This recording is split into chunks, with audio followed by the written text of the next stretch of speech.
The health of the Canadian Conservative movement often hinges on two elements: apathy to the Liberals and concern with the direction of the economy. While the distaste for Justin Trudeau's style of leadership is ever growing, they have only been around for one term, making apathy less of a motivating factor for Conservative support, despite the best efforts of the Liberal Party.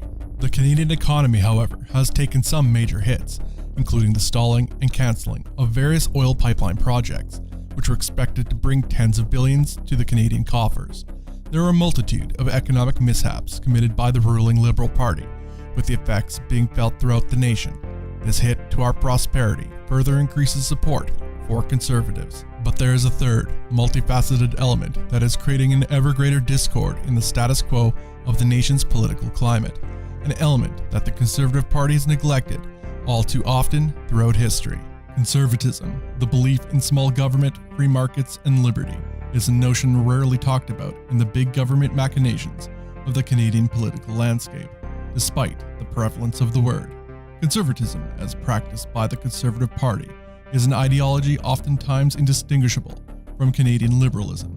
Thus, the ever-growing similarities between the Liberal and Conservative parties due to the Conservative shift left. This crossover has many Canadians feeling they don't have representation of their values, cast aside as anomalous and irrelevant as the politicians go about business as usual, telling Canadians what to believe, rather than being the figureheads of the will of the people, leaving would-be supporters alone in the political landscape. Immigration, while always a point of contention, is reaching priority status, with Trudeau having opened the floodgates.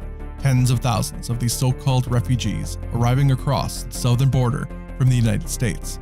Polling shows that most Canadians are not in favor of this course, yet the Conservative Party has offered no clear solutions to the matter, even going further in line with the Liberal Party for proposing a path to citizenship for these illegal immigrants, leaving supporters to wonder if they would have done things any differently with the border and immigration in the first place.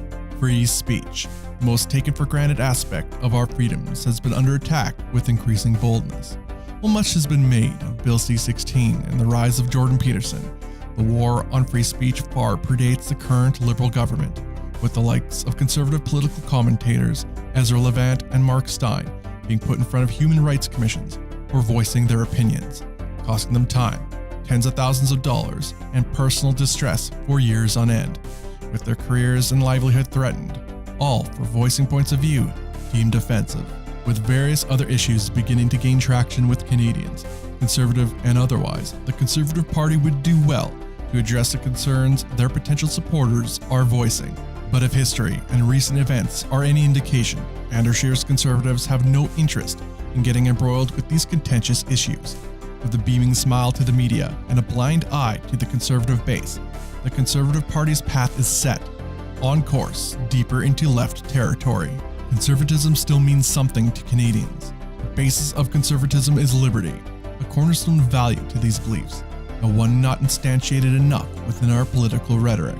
So much so that Liberals seem to have forgotten what their party name means, and the Conservatives forgot what it was that they were meant to conserve. This disillusion of the fundamentals of the Conservatives led to Maxime Bernier's departure from the party, yet it has become increasingly evident that it was the party that left him and most Conservatives a long time ago.